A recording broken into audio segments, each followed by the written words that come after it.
Hola, ¿qué tal? ¿Cómo están? Vamos a empezar. Pues esta sesión tiene un poquito la intención de, este, de resolver algunas dudas respecto a este último bloque que estamos viendo del algoritmo SOM. Y bueno, ya me han manifestado algunos de sus compañeros que les gustaría ver un poco más a profundidad el algoritmo. Entonces voy a empezar con eso y ya luego pasamos a dudas más puntuales que puedan ir surgiendo. Este, Vamos a ver un poco de lo el problema que resuelve el algoritmo, que es un problema que pues básicamente ha ocupado eh, el 80% del curso, ¿no? Que es precisamente el problema de la proyección. Entonces, pues, este problema pues ya lo deben entender ustedes muy bien, ¿no? O sea, tenemos un conjunto de datos multidimensionales y queremos encontrar una función que proyecte el conjunto de datos multidimensionales en un espacio de menor dimensión, de tal manera que la forma de los datos se mantenga lo más posible. Y bueno, ese problema de alguna manera lo resuelve nuestro cerebro. En la corteza cerebral se mapean impulsos que tienen este, distintas características, ¿no? O sea, una misma, un momento, ¿no? Un momento puede tener pues distintas características sensoriales y entonces ese problema de poder proyectar distintos estímulos en una multidimensionales en una superficie plana, pues de alguna manera el cerebro lo resuelve. Y de hecho, pues se tiene evidencia de que, por ejemplo, momentos o circunstancias similares se proyectan en regiones cercanas en el cerebro, ¿no? Esa es este, una cosa padre que se sabe y que además, pues entonces el cerebro se organiza o se autoorganiza de manera que responde a este tipo de estímulos, ¿no? Para poder responder a estímulos similares, pues de una manera similar. Y bueno, entonces ya vimos las proyecciones lineales, ya vimos que las proyecciones lineales nos pueden ayudar a proyectar datos multidimensionales en un espacio plano, ¿no? Entonces ya estuvimos ahí en la primera parte del curso viendo cómo utilizar, por ejemplo, componentes principales para hacer eso. Pero también vimos que ese tipo de soluciones pues no son óptimas cuando el conjunto de datos tiene una estructura no lineal.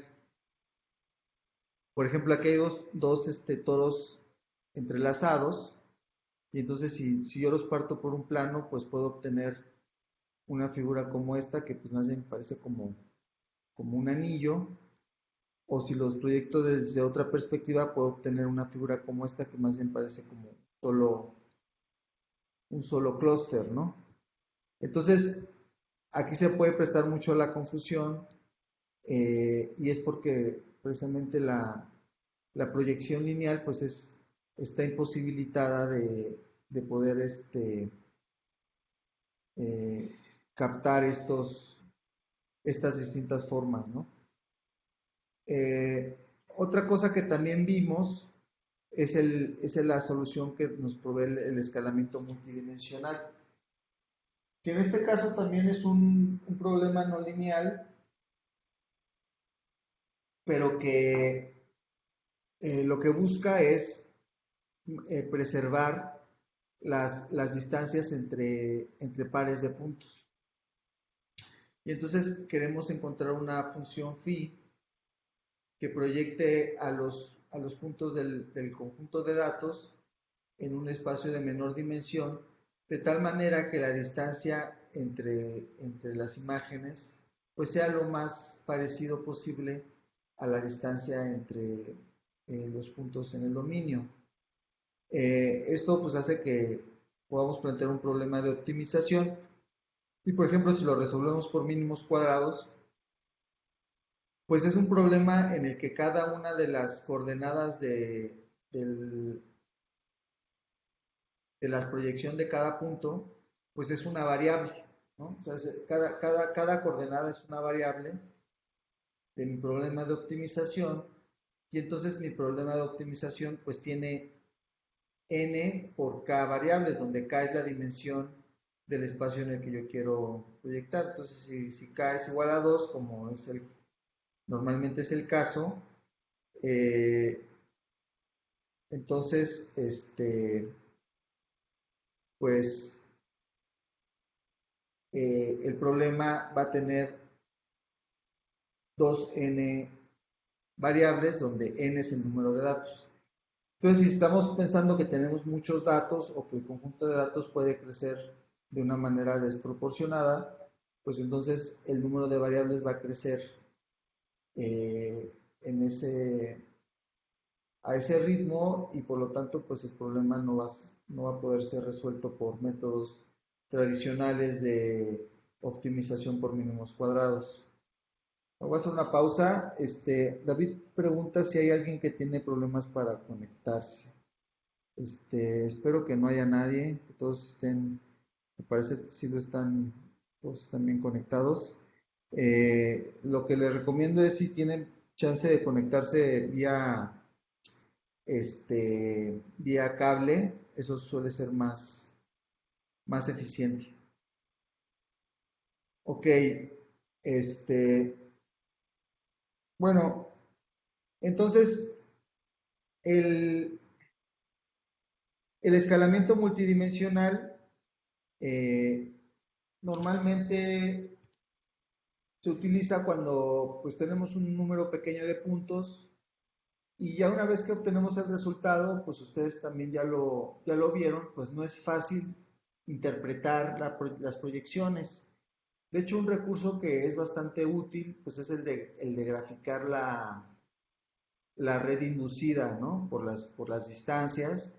Y entonces de esa manera podemos identificar pues una estructura topológica en los datos, ¿no? Ese es un recurso que es bastante útil, pero que aún así cuando tenemos muchísimos datos, pues es difícil aún así interpretar el resultado.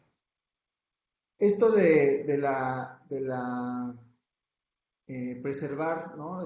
Preservar la topología en los mapeos que preservan topología, pues en realidad es un problema bastante interesante y que ha tenido un tratamiento matemático también bastante interesante, porque es como algo así como una generalización son las funciones continuas, o lo que se conoce como homeomorfismos, eh, que en topología pues se estudian con bastante profundidad y que esto es como una versión discreta o estos mapeos que preservan topología pues serían como una versión discreta de estos homeomorfismos. Y entonces se han dado condiciones para determinar qué tanto estas funciones podrían ser cercanas a lo que son los homeomorfismos. Y una condición interesante es precisamente el que una función sea un índice de similaridad y que entonces ese índice de similaridad determine un ordenamiento monótono de las similitudes, que eso es lo que tenemos acá arriba, ¿no? O sea que si yo tengo dos pares de puntos donde las distancias entre dos de ellos es menor que la distancia entre los 2 segundos. Entonces, ese orden entre las distancias se preserve por el mapeo. Y viceversa, si en el espacio imagen yo tengo que las distancias tienen ese orden, entonces al hacer la función inversa también se mantenga el orden de las distancias. Aquí este va a ser B. Entonces, lo que les quiero decir ahí es de que, pues de alguna manera es un problema que se ha tratado también formalmente y se han buscado condiciones generales para que estas funciones sean lo más parecido a una función de distancia. Y entonces una condición que se ha encontrado es que esta función de discrepancia, que es la suma del producto de las distancias entre los puntos originales y los puntos proyectados, pues entonces esta sea mínima, ¿no? O sea, entonces si esta función es mínima, o sea, si phi minimiza esta función, entonces phi va a cumplir la propiedad de tener un ordenamiento monótono de las distancias. O sea que va a ser parecida a una función continua. Y bueno, entonces esa es una manera, digamos, formal de abordar el problema, que entonces la red neuronal pues tiene como el anhelo de minimizar esta función. Sin embargo, a diferencia de otras redes neuronales de aprendizaje supervisado, pues en realidad no es una función que cumpla con la propiedad de ser un gradiente decreciente. O sea, la regla de aprendizaje no es un gradiente decreciente de esta función. De hecho, se ha demostrado, para el caso más simple del SOM, que la regla de aprendizaje no es un gradiente decreciente de ninguna función, ¿no? O sea, es como, o sea, no existen no existen funciones, una función para la cual sea gradiente decreciente y eso es por su naturaleza discontinua, ¿no? de la regla de aprendizaje. Que bueno, eso es lo que vamos a ver a continuación. Ok. Bueno, ya yo creo que esto ya más o menos lo tienen claro. En términos de la arquitectura, la red neuronal SOM, pues tiene una capa de entrada que tiene el mismo número de neuronas que la dimensión de los datos y la capa de procesamiento, que a su vez es la capa de salida, pues las neuronas van a estar dispuestas en una red, en un arreglo bidimensional, ¿no? Va a ser como una malla de neuronas. Y entonces, el primer operador de esta red neuronal, pues va a ser que el dato de entrada se presenta y todas las neuronas de la capa de procesamiento, pues de alguna manera lo ven, y la manera de verlo es comparar su vector de referencia con el dato de entrada. O sea, cada una de estas neuronas va a tener un vector de referencia en el mismo espacio que el dato de entrada. Y por lo tanto, pues se va a poder comparar en términos de qué tan cercano es el vector de referencia al dato de entrada. Todos los vectores de referencia, pues los podemos ver como una gran matriz de pesos W, pero en realidad lo que conviene más es ver que cada neurona tiene su vector W y entonces cada neurona se puede comparar con el dato de entrada. Entonces hay dos cosas importantes. Una es esa que les mencioné, que cada neurona tiene su vector de referencia, y la otra es que cada neurona tiene su localización en la malla bidimensional. O sea, cada neurona tiene un lugar geométrico en la malla bidimensional, que es independiente de su vector de referencia. Ese lugar geométrico es fijo, ¿no? Es un lugar que tiene asignada la neurona y que nunca va a cambiar. Sin embargo, el que va a cambiar va a ser su vector de referencia y ese es el que se va a adaptar durante el proceso de entrenamiento. Okay. Vamos a ver un poquito del proceso de entrenamiento.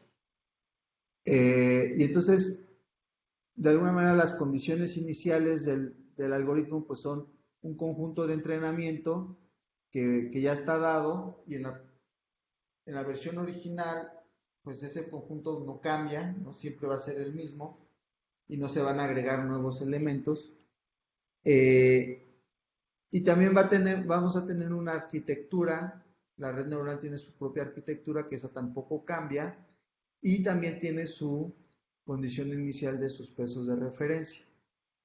Entonces, el primer paso, como les comentaba, pues es que se presenta un dato a la red neuronal y entonces cada neurona de la red neuronal se calcula la distancia que hay entre el dato de entrada y el vector de referencia. Aquí la tau simplemente es una variable temporal en la que me dice cuál es el índice de presentación de mi X. O sea, la primera tau sería 0, entonces el primer X que presento tiene tau igual a 1, y entonces lo comparo con las Ws ceros, ¿no? Con los datos, con los vectores de referencia iniciales que están dados de manera aleatoria. En este sentido, se parece también mucho al K-means, ¿no? Que da sus vectores de pesos aleatorios, que son vectores de referencia. Y bueno, lo primero que hace, pues es también lo mismo que hace en el K-means. Aquí la gran diferencia es de que en el K-means cada vector de referencia va a representar un clúster. Y en este caso, cada vector de referencia, pues, es una neurona, y en esa neurona, pues, se van a proyectar un cierto número de datos, pero no necesariamente van a ser un clúster, o tal vez sí sean un clúster, pero va a ser un clúster como muy pequeño, muy fino. Y entonces, ¿qué datos se van a proyectar en cada neurona? Pues se van a proyectar aquellos datos cuya distancia al vector de referencia sea mínima. Este operador pues, se llama operador de competencia, y entonces cada dato va a tener su neurona ganadora.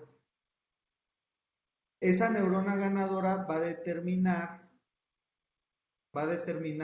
el centro de actualización de los pesos. Aquí está como una caricatura de eso. Entonces, fíjense, tenemos la neurona ganadora y entonces tenemos la vecindad de la neurona ganadora, o sea, las neuronas que están alrededor. Y entonces, esta neurona le va a enseñar a sus vecinas a tener un vector de pesos similar al de ella para que sus vecinas, en sus vecinas se proyecten datos similares a los que se están proyectando en esa neurona ganadora. Y a su vez, a la siguiente distancia de la vecindad, pues también les va a enseñar, pero menos, ¿no? Con una menor intensidad, y así sucesivamente. Entonces, cada vez que estoy más lejos de la neurona ganadora, pues voy a aprender menos de ella. Y entonces la regla de aprendizaje va a tener esta forma. O sea, mi vector de pesos se va a mover hacia el dato de entrada por esta flecha azul, ¿no? Esta flecha azul es la, es la dirección de la actualización y la magnitud de esta actualización la va a determinar qué tan cerca estoy de la neurona ganadora. O sea, esta delta va a depender de quién es mi neurona ganadora. De hecho, está aquí, ¿no? O sea, esta delta va a depender de quién es mi neurona ganadora y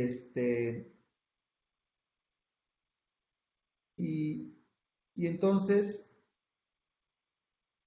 se va a componer de esta manera, con un alfa, que este alfa va a ser el factor de aprendizaje que no va a depender de quién es mi neurona ganadora, sino simplemente va a depender del tiempo y va a ir decreciendo en el tiempo. Y el otro parámetro es la h, que es lo que se llama la función vecindad, y esa sí depende de mi neurona ganadora y depende de un cierto radio de vecindad, que es qué tanto voy a considerar a mis vecinos. Entre más grande sea esta sigma, quiere decir que los vecinos de la neurona ganadora van a seguir aprendiendo de ella. Entre más pequeño sea, es una vecindad que está más cercana a la neurona ganadora.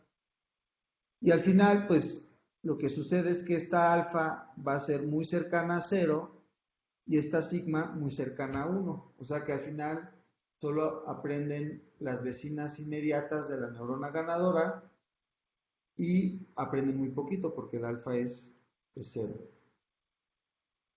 Okay.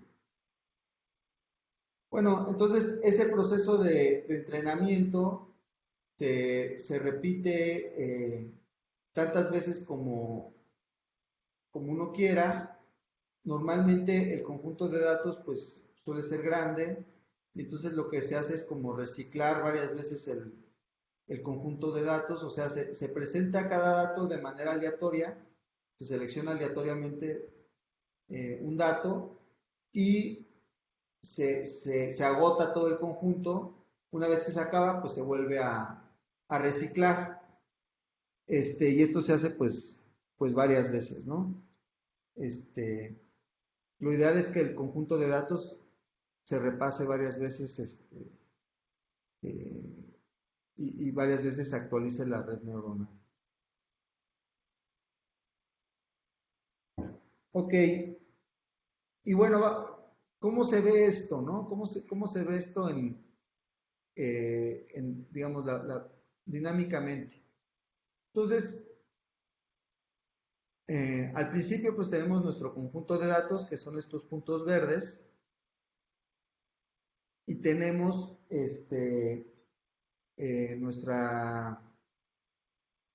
nuestros conjuntos de pesos o nuestros vectores de referencia, que es esta pelotita que se ve aquí naranja.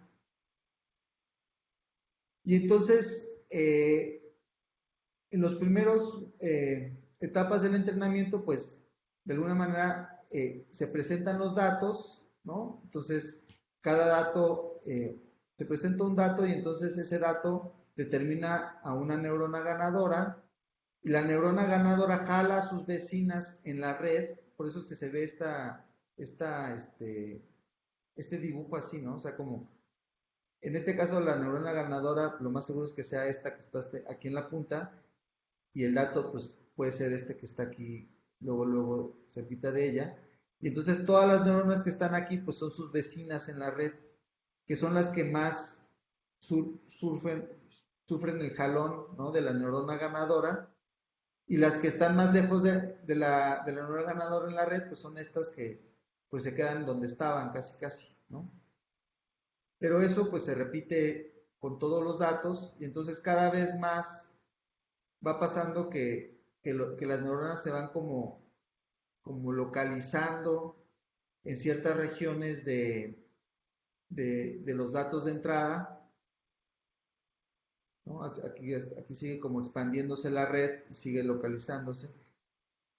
Y al final pues ya los datos digamos que ya se posicionaron en la región del espacio de entrada y lo único que hacen es como ir refinando su posicionamiento ya en los clústeres para ir identificando como la estructura fina de cada clúster.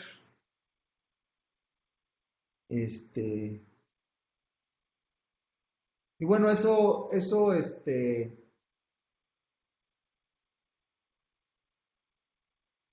pues puede dar diversos resultados dependiendo de las, de los datos y de las condiciones iniciales, aunque a diferencia del K-means, el SOM no es tan sensible a las condiciones iniciales. Aquí tenemos una animación de eso que les mostré ahorita, donde pueden ver ahí en cada momento del entrenamiento cómo se posicionan los datos. Esta es una versión del LabSOM, que es como la versión didáctica que sirve para enseñar este tipo de cosas. Si alguien la quiere, también se la podemos facilitar. Que trae este escenario de visualización, ¿no? De 3D, donde uno puede ver cómo se actualizan los datos. Y bueno, y al final, pues obtengo mis mapas. En este caso nada más estoy viendo la U-matrix y la media de la suma de los componentes.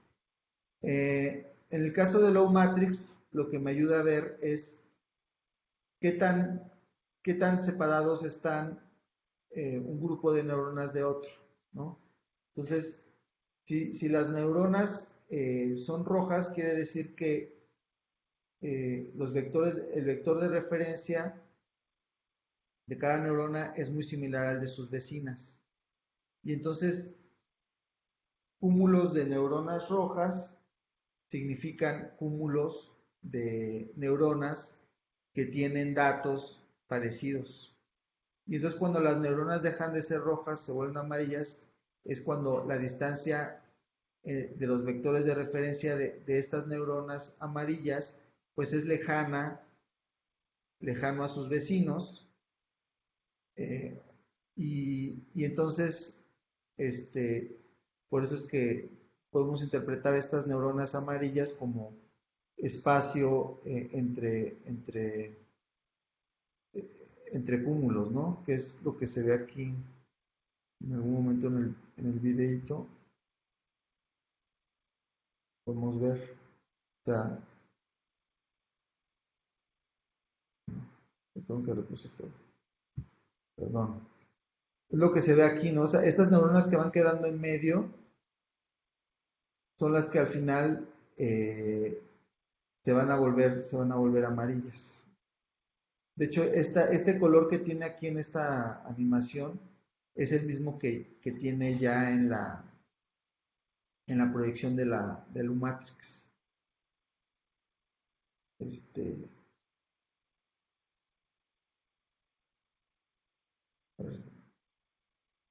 ¿No? Que son estas neuronas que están aquí, este cinturón de neuronas, corresponden a esas neuronas que quedaron entre los cúmulos.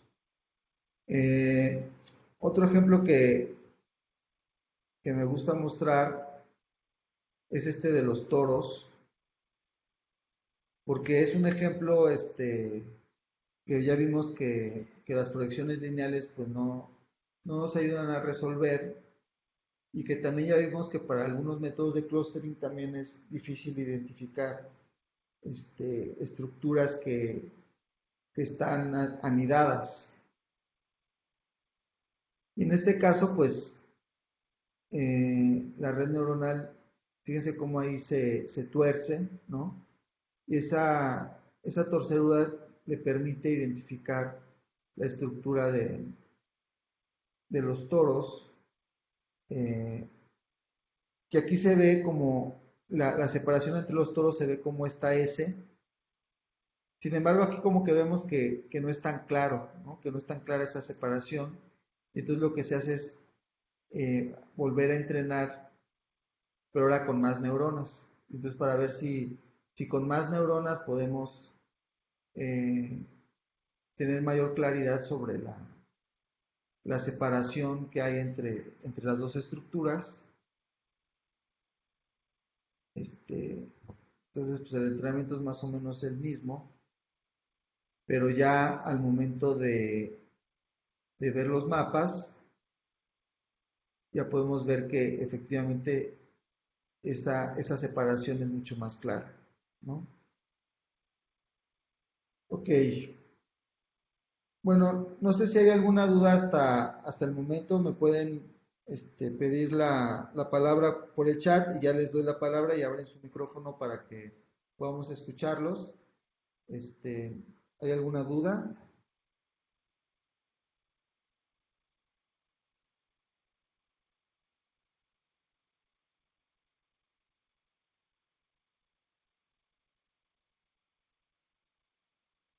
¿Nadie? Ok, bueno, entonces, si no, también al final me pueden plantear sus dudas.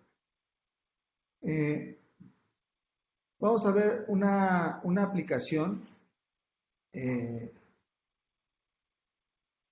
en el video anterior les mostré una aplicación a la caracterización de patrones de desempeño. Este, en este caso les voy a mostrar una aplicación que hicimos con datos de estudiantes. En este caso, teníamos una base de datos de, de estudiantes de licenciatura de la UNAM.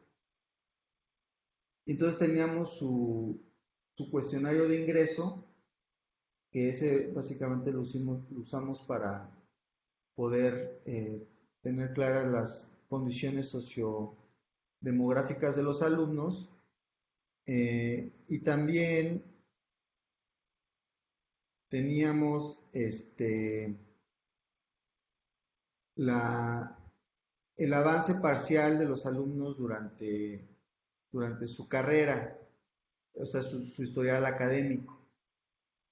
Y entonces, de esas dos fuentes de información, obviamente estaban anonimizadas, con lo que las pudimos pegar es con el número de cuenta, o sea, cada estudiante pues tenía un número de cuenta que lo ponía en su cuestionario de ingreso y pues que estaba en su historial académico.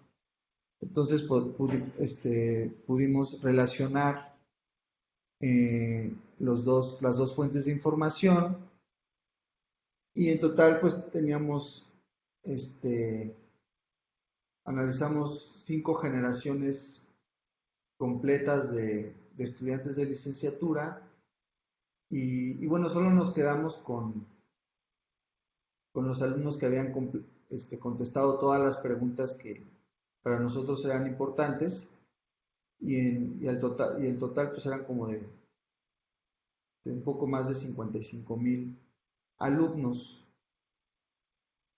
Y lo que les preguntábamos era, pues obviamente, cuál era su sexo, si al momento de entrar a la universidad su familia tenía automóvil, cuál era el nivel académico de su madre, si al momento de entrar a la universidad trabajaban, si al momento de entrar a la universidad tenían hijos y si estaban casados.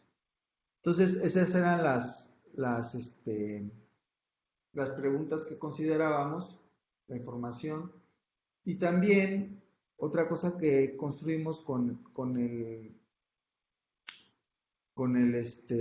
historial académico, pues era cuánto habían avanzado en sus estudios durante 20 semestres. Entonces, si durante los primeros 10 semestres se obtenían el 80% de los créditos, entonces la UNAM pues ya considera que ya son pasantes, entonces que ya egresaron, ¿no? Entonces, tu egreso es normativo. Si esto lo hacen durante los primeros 15 semestres, están en un tiempo límite. Si lo hacen entre el quinceavo y el 20, están en un tiempo terminal. Y si lo hacen después del 20 ya están en zona de abandono. Y entonces construimos esa variable que se llamó índice de eficiencia en la graduación, y también consideramos los avances parciales de cada alumno, cuántos créditos se iba acumulando respecto al 100% de créditos de su plan de estudios en cada semestre. Entonces con eso pues teníamos un vector de 27 variables. Las primeras 20 eran los avances parciales en cada semestre.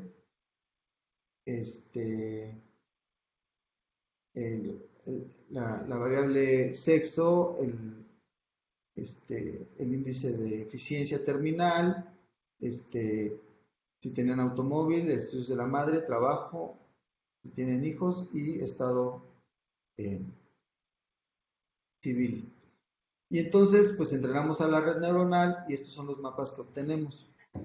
Aquí una cosa interesante que previo al experimento es que también nos dimos cuenta que la población de estudiantes en la UNAM, en 1980, los hombres superaban casi al doble a las mujeres, o sea, casi había el doble de hombres que de mujeres.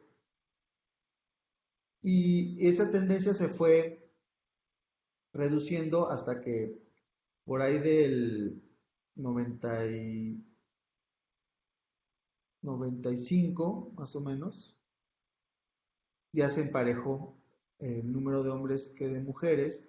Y ya después de eso,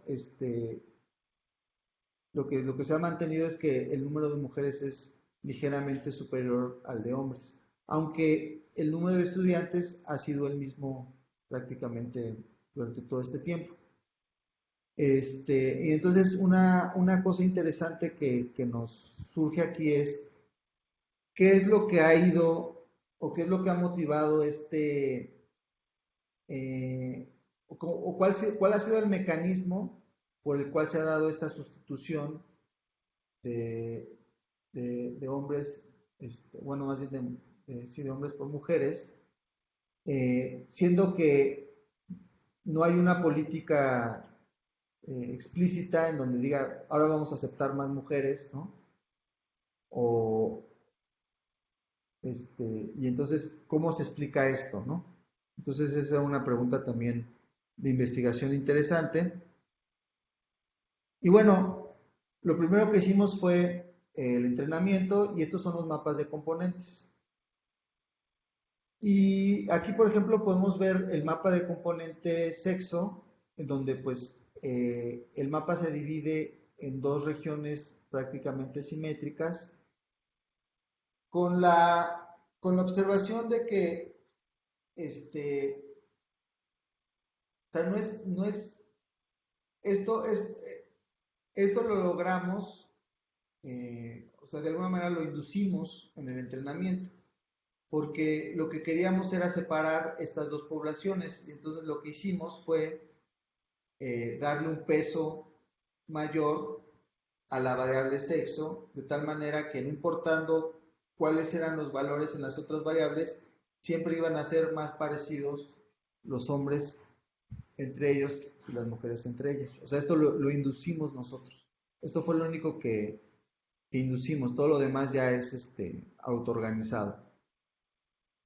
Y entonces, esto nos ayudó porque dividió el mapa en dos regiones simétricas y las diferencias de género las podíamos interpretar como asimetrías en el mapa.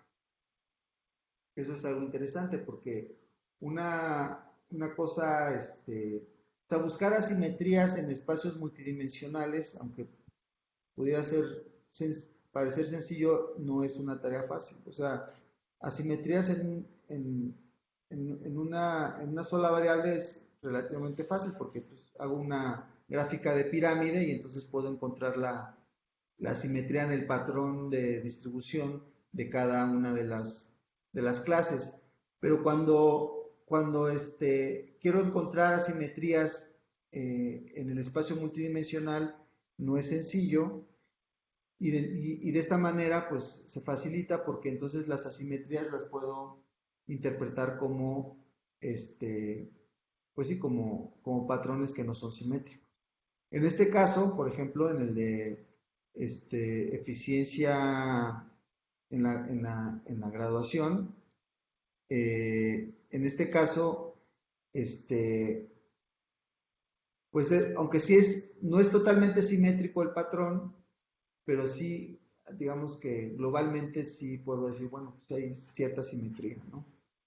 Eso, o sea, los alumnos que se gradúan en tiempo terminal, tanto hombres como mujeres, pues están de este lado y más o menos es el mismo volumen, aunque se ve que el lado superior pues está más extendido, o sea que las mujeres se gradúan en tiempo terminal más que los hombres, pero bueno, más o menos es simétrico. Igual para las que abandonan o los que abandonan, pues es más o menos el mismo caso. Y entonces ahí puedo concluir que realmente no hay asimetría, ¿no? O no hay una diferencia de género marcada en la, eh, en la eficiencia terminal entre hombres y mujeres. Caso contrario es con estas dos variables en donde sí hay, o sea, no, la distribución no es simétrica. No veo lo mismo de del lado de los hombres como del lado de las mujeres. O sea, lo que veo en el lado de los hombres es que pues, hay como una cierta distribución uniforme, aunque estas manchas azules pues solo están acá abajo. Y en el lado de las mujeres pues hay una cierta concentración de rojos de este lado, acá arriba. Entonces, ¿eso cómo lo interpreto? La manera de interpretar eso es que en el caso de las mujeres, el tener automóvil o el que su familia tenga un automóvil, que bueno, eso más que el hecho de tener automóvil, pues más bien es un indicador de una situación socioeconómica. O sea, no es tanto el hecho de tener el automóvil, sino es más bien lo tienes porque pues tienes una cierta situación, digamos, favorable. Y entonces, esa situación favorable, pues digamos que es aprovechada, ¿no?, por las mujeres, porque ellas sí, digamos que se concentran, las mujeres que tienen automóvil se concentran en la zona de graduación en tiempo normativo. También hay otras, o sea, también hay en las otras zonas, pero aquí hay una concentración. Esa es lo que hace distinto, ¿no? En cambio, los hombres, pues no hay tal concentración, o sea, como que están más o menos distribuidos uniformemente. Sí se concentran acá abajo, o sea, se concentran los que no tienen automóvil, se concentran, igual que las mujeres, ¿no? También hay esta manchita azul. O sea, aquí sí se ve que sí les afecta, sí afecta no tener automóvil, afecta negativamente, pero positivamente solo afecta o afecta de una manera más clara a las mujeres. Y lo mismo podemos observar en el caso de los estudios de la madre, ¿no? También aquí, por ejemplo, tenemos una concentración más marcada del lado de las mujeres que del lado de los hombres. En el caso de tener trabajo, fíjense cómo afecta de una manera más marcada a los hombres que a las mujeres. O sea, de hecho, donde hay una concentración súper clara es precisamente en la zona de abandono, en el caso de los hombres, que es esta zona de acá abajo, que coincide con esta zona. Y en el caso de las mujeres no hay tal concentración, más bien es antisimétrico, ¿no? En el caso de las mujeres les favorece no trabajar. Y en el caso de los hombres, pues no hay una mancha azul aquí muy clara. Aquí también, cuando esto lo presentamos en un foro de especialistas de estudios de género, en el programa universitario de estudios de género en la UNAM, pues nos dijeron que muy probablemente muchas de estas mujeres que dijeron que no trabajaban, pues en realidad hacían trabajo no remunerado. Que bueno, que eso pues sí también es una posibilidad. Sin embargo, pues aquí está claro que en términos de los que trabajo remunerado, pues a los que les afectan más es a los hombres, ¿no? En su desempeño como estudiantes. Caso contrario, el de tener hijos o estar casado. En ese caso, la concentración de manchas que no son azules, ¿no? Porque aquí lo que hay que señalar es que hay muy pocos casos. O sea, realmente de la población, bueno, al menos cuando hicimos este estudio, en la población de estudiantes que reportaba estar casado o tener hijos era menos del 5%. Entonces, por eso es que no se ven concentraciones tan altas. Sin embargo, las manchitas verdes o amarillas, pues las interpretamos como la presencia de casos en donde la respuesta fue positiva, ¿no? Si están casados y si tienen hijos. Que hecho también otra cosa, pues ahora sí que cultural aquí se ve, ¿no? O sea que estos dos mapas son casi iguales, lo cual quiere decir que en el caso de esta población, pues estar casado y tener hijos, pues es prácticamente equivalente, ¿no? Ok.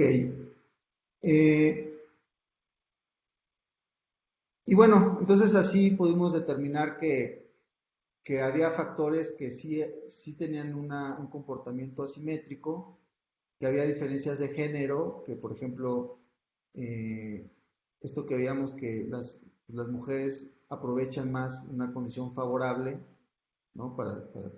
Capitalizan en un desempeño académico bueno, que los hombres muchas veces tienen que competir su rol de estudiante con su rol de proveedor, y que en el caso de las mujeres, pues tiene que competir el rol de ama de casa con el rol de estudiante. Y algunas de estas cosas pues ya se sabían.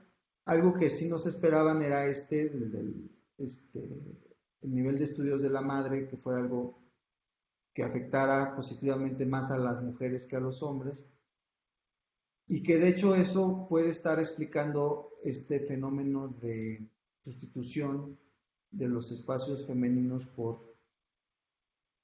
eh, más bien de los espacios que estaban ocupados por los hombres por las mujeres, ¿no? O sea, el hecho de que las mujeres tengan eh, este, o sea, que sus mamás las impulsen a seguir estudiando, o que tengan el hecho de que su mamá sea profesionista tenga un mayor impacto en las mujeres que en los hombres, pues puede también explicar el por qué se han venido sustituyendo, las mujeres han ido ganando mayor espacio, espacios en la matrícula de estudiantes. Y bueno, también otra cosa interesante de este análisis es que nos permite identificar poblaciones con rasgos muy particulares que en otro tipo de análisis se pierden. Por ejemplo, es esta manchita azul que se ve aquí, pues esas son estudiantes que se graduaron en tiempo terminal, cuyas mamás pues tienen el mínimo estudios, que además no, muchas de ellas no están en una familia con una posición socioeconómica favorable, que además muchas de ellas tienen hijos, ¿no? Y que además no están casadas, o sea, son mamás solteras, ¿no? Son mamás solteras que tienen una situación muy desfavorable, ¿no? Inclusive también coincide que muchas de ellas trabajan, ¿no? Y que aún así, pues, se gradúan en tiempo terminal. Entonces también ese tipo de situaciones extremas que escapan del comportamiento global y que además son poblaciones muy pequeñas, pues también se pueden identificar con este tipo de análisis. Ok, bueno, eso es más o menos lo que les quería platicar. No sé si hay alguna duda, algún comentario, si quieran comentar algo respecto a el ejercicio que tienen que hacer, tengan alguna situación ahí confusa. Este, una cosa ahí como que también nos deja esto de aprendizaje es el hecho de poder usar variables categóricas, este, binarias, ¿no?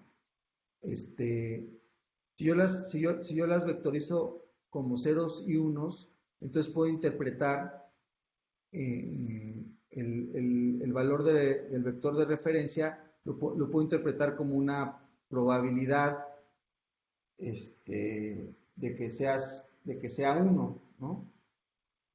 Entonces, en ese caso, pues sí, también esto sirve para hacer análisis de variables categóricas binarias.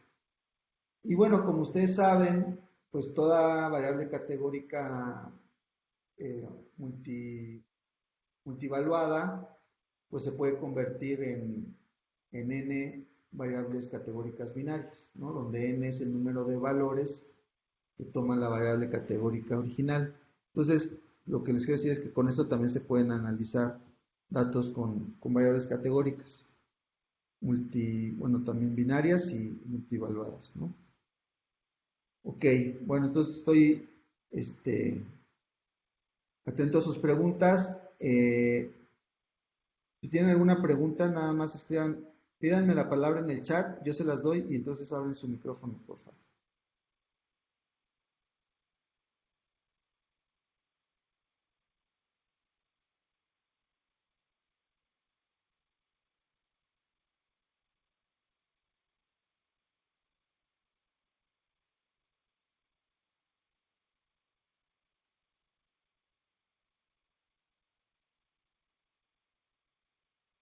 A ver, Jorge, adelante, por favor. Sí, doctor. ¿Me escucha? Sí, sí, Bueno, sí te bueno. escuchamos. Sí te Ok. escuchamos. Sí, sí, doctor. Buenas tardes. Aquí en el caso de lo que acaba de presentar de los mapas, este, se puede también ver dentro del mapa la línea de tiempo, es decir, desde que inicia el estudiante su licenciatura hasta que termina. Porque estaba hablando acerca de un mapa de precisamente o al menos todos esos de egresados, ¿no? Sí. Este, pero quería saber si se podía hacer algo con respecto a una línea de tiempo respecto al alumno, de cómo va transitando dentro de su actividad académica. Sí, bueno, aquí es como una cosa, eh, o sea, aquí cada patrón ya determina un tipo de avance. O sea, cada neurona, digamos, tiene su vector de referencia. Su vector de referencia tiene 20 componentes que son cuánto fue avanzando el alumno a lo largo de los 20 semestres. Entonces aquí cada neurona es un patrón de avance, ¿no? Ah, O sea, ok. no se ve la parte dinámica de cómo se va moviendo. Sin embargo, sí se pueden hacer esos ejercicios. De hecho, tengo un alumno de doctorado, José Luis Jiménez, con el que estamos trabajando precisamente en ese problema de poder, utilizando esta herramienta, poder analizar la evolución pues de distintos fenómenos, ¿no? En particular, con él trabajamos el tema de la producción científica. Okay. O sea, cómo van evolucionando por ejemplo, los países en sus patrones de evolución, y lo que hacemos es, pues cada año, pues es un vector multidimensional, y cada año eh, el país se mapea en un lugar distinto, ¿no? Ujú. Entonces se puede seguir como la trayectoria en este caso, de un país o de cualquier cosa, ¿no? Okay. Esta es una técnica para poder analizar la evolución de patrones multidimensionales, con la red neuronal. Okay. Gracias, doctor. Sí, gracias por tu pregunta. ¿Alguna otra pregunta? Claro que sí, Jorge, adelante. Sí, doctor, otra vez, en la actividad final, de acuerdo a lo que he estado leyendo, pidió también algo así de, realizarlo con software, pero no sé si dentro de la aplicación, este, hay información al respecto de o cómo, una ayuda para ver, saber cómo obtenerlo. ¿El software? Dice software, pidió Lapson, algo así. ¿no? Ajá. Lapson. Sí, Sí. Lapson, pero Word, Ah, digo, software. Sí, software. sí, Esa es una opción. Esa es una opción que viene dentro del Lapson. Es la opción que trae por default cuando uno hace el clustering. ok, O sea, en la pestaña de clustering, ahí trae esa opción, y es la que trae por default. O sea, no hay que, de hacer algo al respecto. no hay que Ok, hacer nada adicional más que hacer el clustering, ¿no? ajá.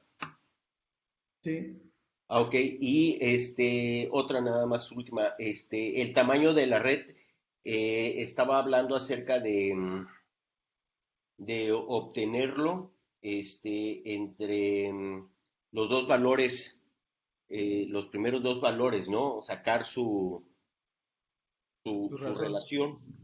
Sí, Y ese, igual como estaba leyendo, estaba viendo su video anterior, este, esa relación es la que vamos a colocar, de alto por ancho, ¿no? exacto. O sea, Ah, por ok. ejemplo, o sea, ahí el tema es, sacan la matriz de varianzas y ¿Covarianza? covarianzas, que no hay que Ajá, confundirla con la matriz de correlación. ok. Y entonces, esa matriz, cuando hace uno componentes principales, los dos primeros componentes pues tienen un cierto valor propio. Ujú, Y entonces, por ejemplo, por decir algo, uno que sea punto 5 y el otro punto 3, ¿no? ujú, Por decir algo. Entonces, pues entonces yo puedo proponer una red neuronal que sea de 50 por 30, ya, ¿no? ajá, Pero tal vez esa red neuronal, de acuerdo a las capacidades de la computadora de cada quien, sea muy grande, porque la red neuronal, como cada neurona es un objeto que tiene asociado muchos métodos, en memoria RAM ocupa bastante memoria RAM.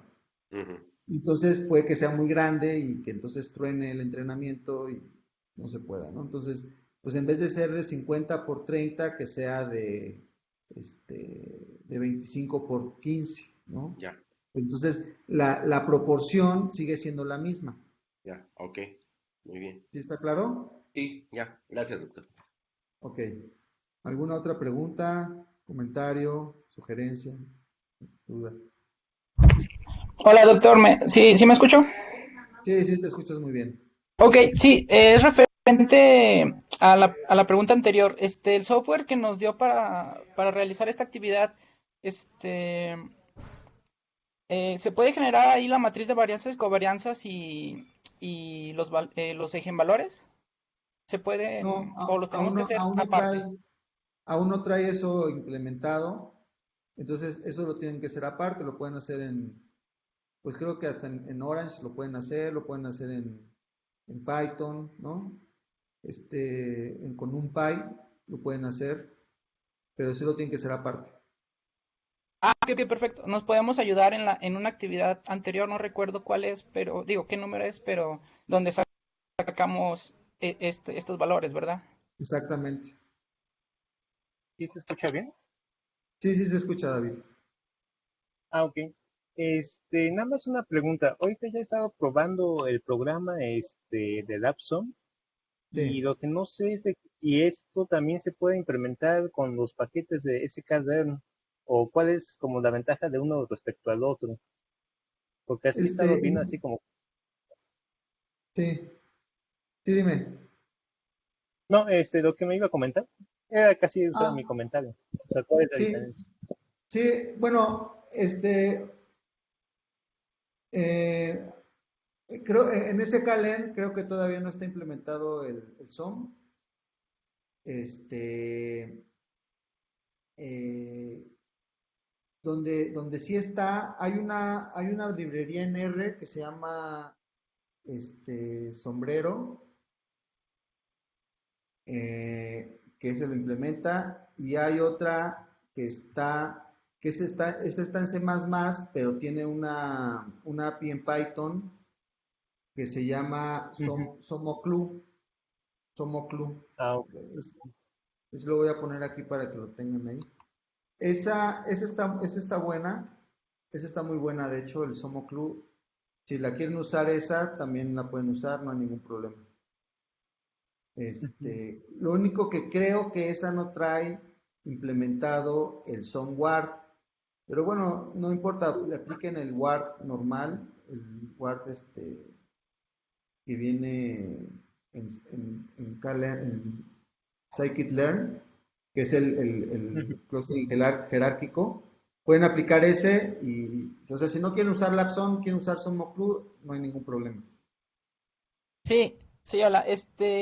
Nuevamente, esta pregunta no tiene que ver con la actividad, es sobre los proyectos finales. ¿Con quién Ajá. me tendría que comunicar, doctor, para ponerme de acuerdos o ver posibles proyectos o asesores, ¿verdad? Ajá. Eso es con el doctor Daniel Villanueva, es el que lleva en este semestre el seminario de investigación y, y el objetivo de ese seminario es que tú definas tanto tu proyecto como tu asesor. Entonces, él tiene, o les debió haber dado por ahí, yo creo que está en el aula virtual, la lista de todos los investigadores y sus líneas de investigación. Entonces, la idea es que tú, si tú no tienes un proyecto definido, entonces puedas ver eh, la lista de los investigadores y ver cuál es con quién te interesaría más trabajar y bueno, ya pedir que te pongan en contacto con él, que eso lo puede hacer directamente con el doctor Villanueva, él puede hacerte el contacto o si quieres yo también te lo puedo contactar, no hay ningún problema. Si tú ya tienes un proyecto definido y no sabes con quién lo vas a trabajar, entonces con base en lo que tú entregues de proyecto, nosotros los vamos a revisar y vamos a determinar quién es el mejor eh, asesor para tu proyecto y ese es el que se te va a asignar. Ah, ok, perfectísimo. Sí, es lo que quería saber, porque sí tengo en mente un proyecto, pero quería saber quién iba a ser mi asesor, pero como usted dice, eh, se elegiría dependiendo de lo que yo De entregue tu en el proyecto. formato. Exactamente. Dependiendo de eso, Oh, el que sea más adecuado para tu proyecto es el que se te va a asignar. perfecto, gracias. Sí. Adelante, Rocío. Hola, buenas tardes, doctor. Buenas tardes todos. Una consulta respecto a las herramientas en las que se pueden implementar esto. ya comentaron que SOMOCLU también, pero tengo una duda con Keras, igual de Python, Ajá. ¿se puede hacer lo que se pide en la actividad?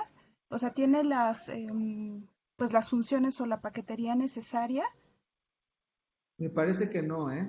Me parece que Keras no. no. Keras no. Ok. Es que Y, Keras está pensado para redes de aprendizaje supervisado y este es aprendizaje no supervisado. ok. Aunque sí se podría implementar, o sea, no quiere decir que no se podría, sí se podría, pero no está implementado. La parte más laboriosa es la parte de la visualización. O sea, como sean los algoritmos de entrenamiento y todo eso son más o menos sencillos de implementar. Lo que es más costoso es la parte de visualización. Sí, Ok, y otra duda, doctor. He sí. leído un poco de la parte de Deep Learning y lo que he Ujú, visto, bueno, lo que he leído es acerca del perceptron y de ujú. la técnica de back of words. Entonces, Ajá, lo que quisiera saber es, de esto que nos explicó en la presentación, sí.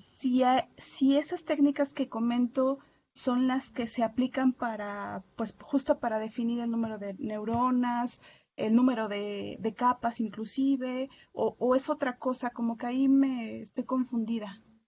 Sí, como te comentaba, el perceptrón es otro paradigma de aprendizaje, o sea, es aprendizaje supervisado, o sea, son otro tipo de redes neuronales. Aunque en el caso del deep learning, que son las redes neuronales masivas, digamos, con muchas neuronas, con muchas capas, hay un tipo de red neuronal eh, que, que una de sus capas es una red de aprendizaje no supervisado, como el SOM. O sea, sí Ujú. se retoma esta idea también, pero como parte de una arquitectura mucho más compleja. Estas redes neuronales, estos modelos, los que quieran profundizar o los que quieran verlos más a detalle, el próximo semestre se va a ofrecer la clase de cómputo cognitivo y ahí se van a ver estos modelos de deep learning. Ok, Inclusive se va a usar el Keras y todo esto. ujú, ok, Y bueno, lo excelente. que mencionas de bag of words más bien es una técnica de procesamiento de información de minería de textos, ¿no? También ese curso también se va a ofrecer el próximo semestre como materia optativa, minería de textos. Ahí es donde se ve el modelo de bag of words, que es un modelo para representar documentos. Y para determinar el número óptimo de neuronas, ahí sí hay como toda una discusión, o sea, más bien lo que hay son heurísticas. Y lo que sucede es cuando tienes muchos datos, eh, en la práctica lo que se ha observado es que al menos tener la raíz cuadrada de neuronas, eh, donde la raíz cuadrada del número de datos, que sea tu número de neuronas. Es más o menos una medida heurística que se ve que más o menos funciona. Cuando tienes pocos datos y puedes tener muchas neuronas, entonces ahí conviene tener tantas neuronas. Bueno, en este caso en el SOM, sí conviene tener muchas neuronas, porque lo que puedes lograr es que las neuronas que quedan vacías o que no tienen datos, de alguna manera como que reconstruyen el espacio de entrada, entonces puedes ver la forma del espacio es como una interpolación, ¿no? O sea, puedes ver como la forma del espacio de entrada sin necesidad de tener datos que cubran todo el espacio. Entonces ahí Ujú, te conviene tener más neuronas que datos. ok, ¿Ok? bueno, sí, muchas Pero de todos gracias. modos, ¿eh? Sí, Disculpa. gracias. Ah, sí, de nada. No te iba a comentar que es un problema, pues que sí es como un problema abierto y que no hay una respuesta universalmente válida. Ujú, ok, gracias. Ok, sí, de nada. René, ah, ok, sí, René hace una sugerencia que bueno, también es válida. O sea, si el problema del Lapson es el sistema operativo, o sea que no trabajan con Windows, entonces lo que pueden hacer es instalar una máquina virtual. Este, también hay una versión de Lapson que corre en mono. Lo malo de esa versión es que no trae la parte visual. Entonces, si ese es el caso, mejor les recomiendo usar SomoClue. O sea, si no quieren instalar una máquina virtual. Sí. Es sobre las materias optativas.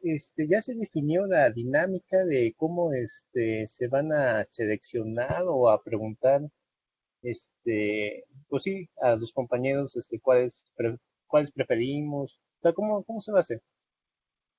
Este, pues lo que hay es una lista como de 5 o 6 materias optativas que son las que se van a ofrecer. Y bueno, en algún momento supongo que les van a avisar cuáles son. Este, y entonces ustedes pueden elegir 2 de ellas.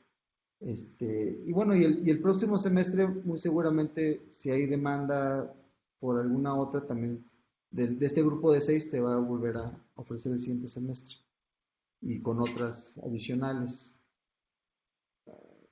O sea, no van a ser todas las optativas que están en el plan de estudios porque no hay maestros para todas, ¿no? Solo se van a ofrecer para las que hay profesores, pero son bastantes, son como 5 o 6 materias optativas que ustedes van a poder elegir. Ok, Y, ¿sí? Muchas veces, muchas cosas de estas yo ya no les puedo decir con certeza porque como ya no soy el coordinador es el doctor Eric Sadit y él es el que tiene las fechas y todo eso. Pero esta es más o menos la dinámica, sí, ok, bueno. ¿vale? Sí, sí, gracias. Es sobre una duda que he tenido últimamente. ¿Infotec cuenta con alguna bolsa de trabajo o con alguna tipo de vinculación con empresas o sectores donde podamos aplicar, o sea, ya viendo en un futuro para poder trabajar? Sí, sí, sí, sí. De hecho, actualmente a los alumnos de la primera generación ya les hicieron llegar unas vacantes que hay que, este, ahorita tenemos una vinculación fuerte con Grupo Modelo, con el gobierno del Distrito Federal, y con instituciones del sector financiero, con las que tenemos ahorita. Y bueno, la idea es ir creciendo esa bolsa de trabajo, ¿no? Pero sí hay ese tipo de vinculación, Sí, ok, está bien. Sí, es ¿vale? que soy algo desesperado, pero sí, paciencia. Gracias. Ok.